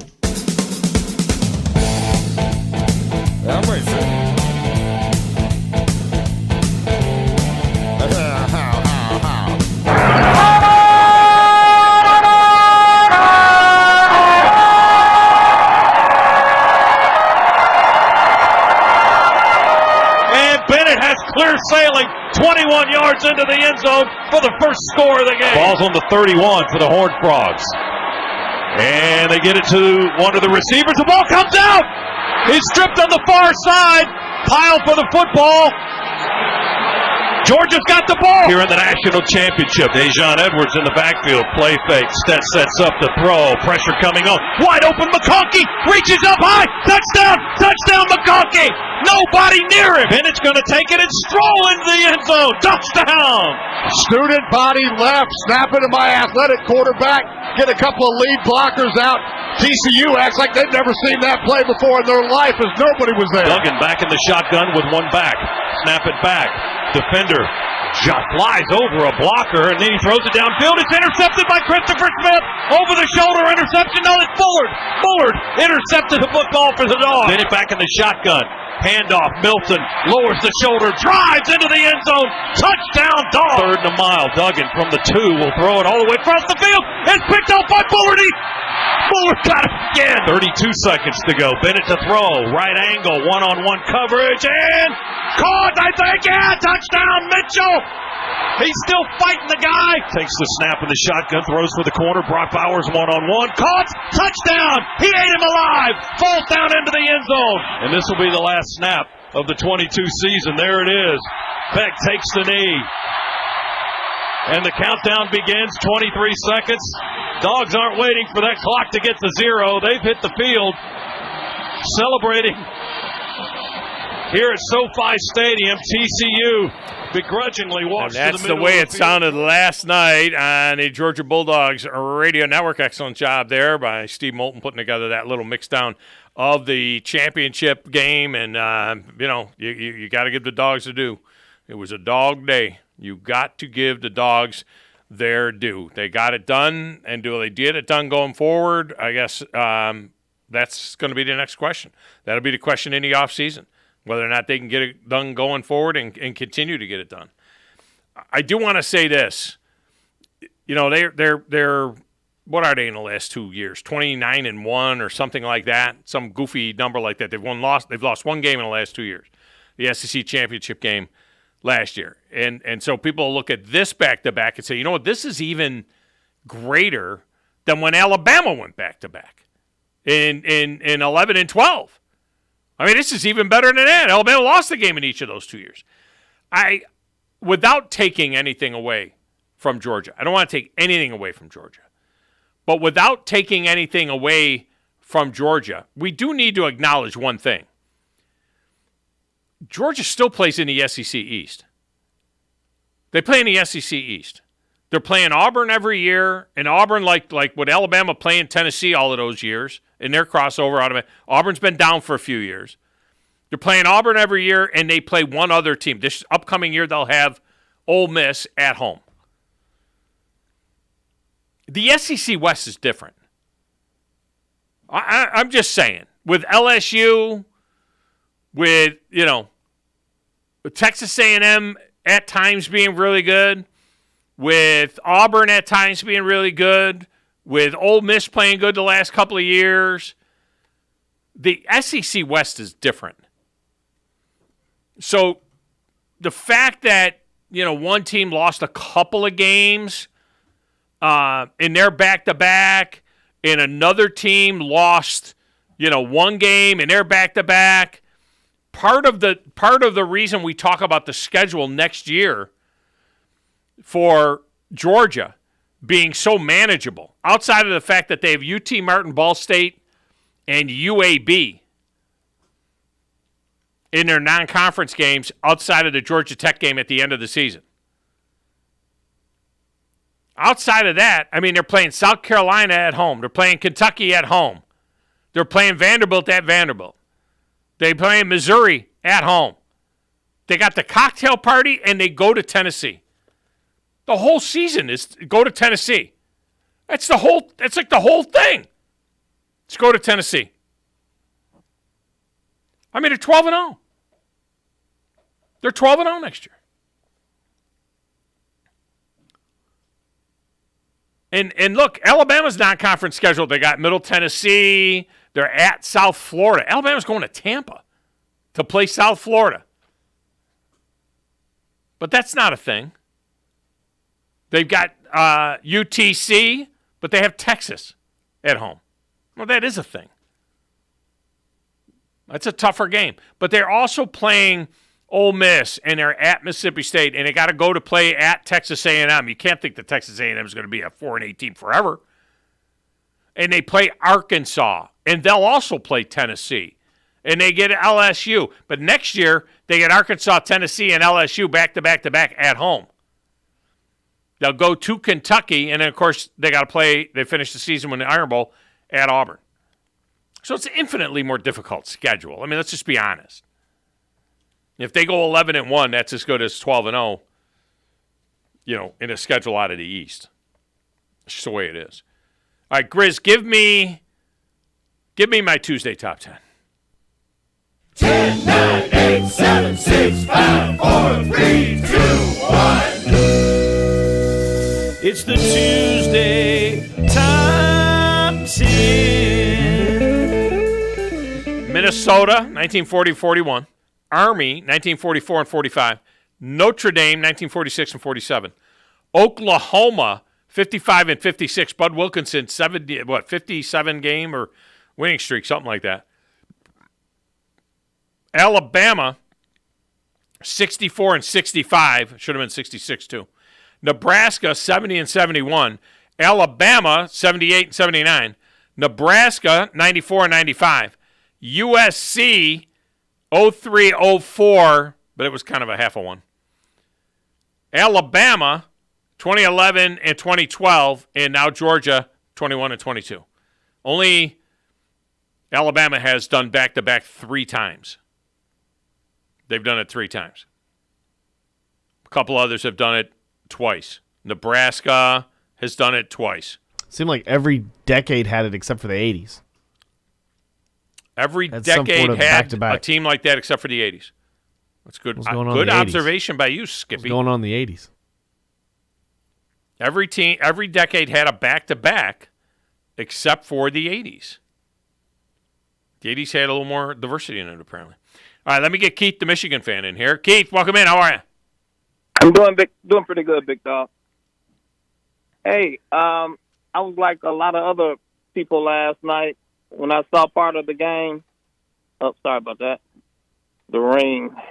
When I saw part of the game and the score, it's like, oh, I'm not going to watch this. So it's not good, Keith. That's not acceptable. I don't want to see Georgia kill nobody. It's the last game of the year, for God's sakes. It's not acceptable. You ought to watch the entire game. Hey, that's just the way it is. Now, for you. Yeah, for me and a lot of other folks, apparently. Yeah, but when Wolverine was talking about Michigan used to beat up the SEC, when I came down here in 83, and we played Auburn, I think, in 84. That was the first time we ever played Auburn. Right. And I was surprised. It's like, wait a minute. why hadn't we played? We hadn't even played Alabama. Yeah. And then it dawned on me the racist issue. The race issue to where schools from up north their players wouldn't come down here and play in the South. That's true. And teams from the South wouldn't go up north and play very often either because the teams from up north, they were resistant against playing against an all-white team. Right. When I used to watch Game of the Week back in the 70s and 80s, if Alabama was on TV, I didn't watch that game. I mean, I didn't see nobody black. Why am I watching? Well, Alabama had black players in the 70s. They had a black captain in the 70s. They had Sylvester Croom. It was 1970, 71, something like that, when Alabama integrated.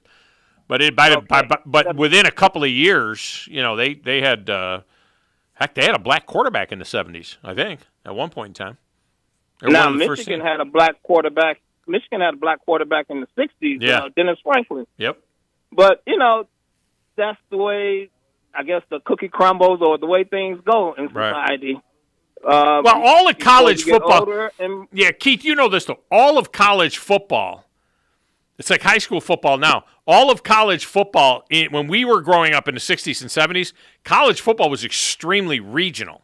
So really, you had the SEC down playing all their games down there. You had Eastern. They called it Eastern football, where Penn State and Syracuse and those teams, they all played in their region of the country.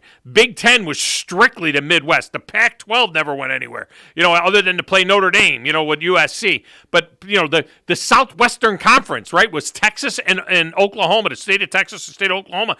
They never left their region. So college football used to be extremely regional, and this is more of a thing now where college football is kind of a national sport.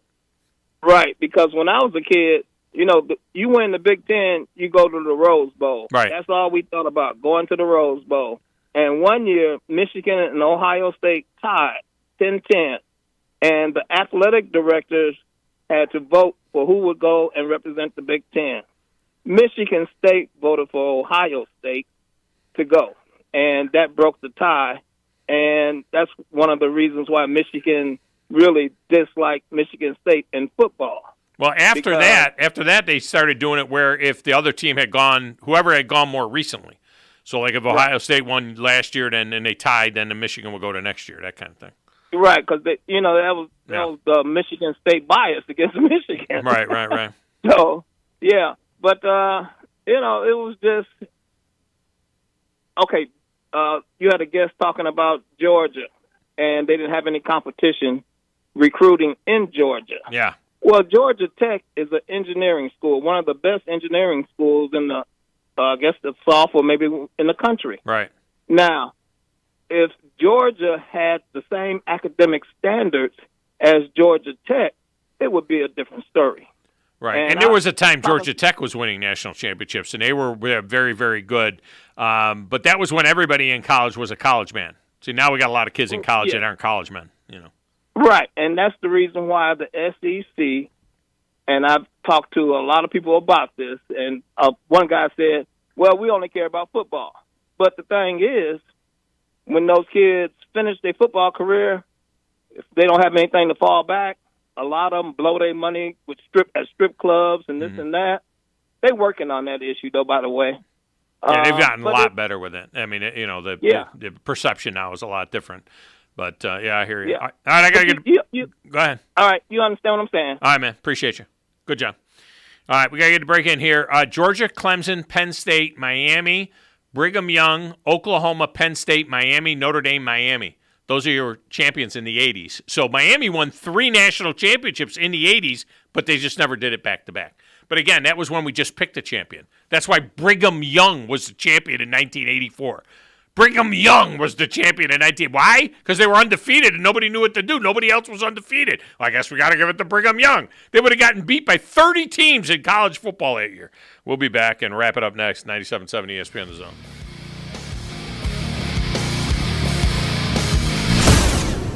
TOC Sports has been there for you. Now, you're probably asking yourself, what does that mean? It means for more than 20 years, Alabama's largest orthopedic group has been there providing coverage and care to more schools and student athletes in the Tennessee Valley than any other group. It means whether you are the star football player, the all-region volleyball ace, or someone who hurt their knee in a weekend pickup basketball game, TOC Sports physicians are proud to have the opportunity to care for all your orthopedic needs. It means for parents, coaches, athletes, desk jockeys, or even weekend warriors, TOC Sports physicians continue to meet and exceed the orthopedic and sports medicine needs of our community. But most importantly, during these challenging times, we're here for you now, and will continue to be here. So as long as there are players on the field, games to be played, and contests to be won, the orthopedic specialist from TOC Sports will be ready to help.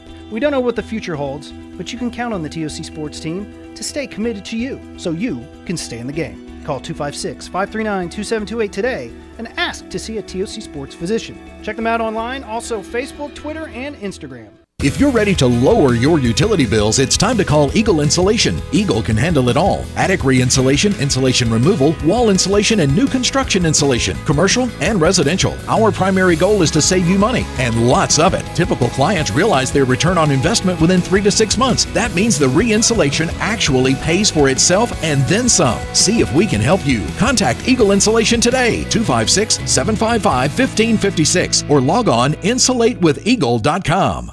The kitchen is the heart of any home. It's where the family gathers. It's where kids discover old recipes and make them their own. Just starting out or just now getting started on the dream kitchen you've always wanted? I'm Chris Haygood, and from all of us here at Bob Wallace Appliance to the home builders and the homeowners of the Huntsville area, a heartfelt thank you for buying local. We're in Huntsville, Florence, and Coleman, and online at bobwallaceappliance.com. From the Alabama Crimson Tide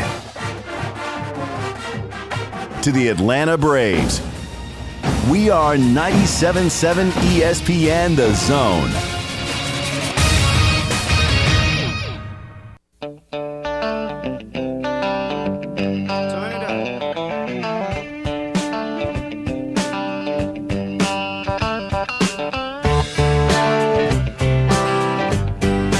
Sweet Home is brought to you by North Alabama Mortgage. Rates have stabilized and actually begun to come down a little bit. Get a valuation done on your property by the folks at North Alabama Mortgage. They do a tremendous job.